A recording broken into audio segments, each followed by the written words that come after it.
Yn y fideo hwn, rydyn ni'n mynd i ddangos i chi sut i wneud siap twc, beth i gadw llygad amdano a sut i wneud y gweithgareddau yn haws neu'n anoddach.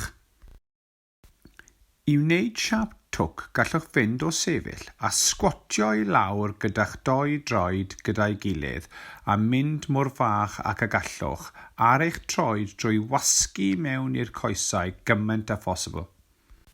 Efallai y gwelwch blentyn yn sgwatio i lawr gyda'i goesau a'i bengliniau ddim yn cyffwrdd, a nogwch y plentyn i fod yn siap bêl mor fach â phosibl.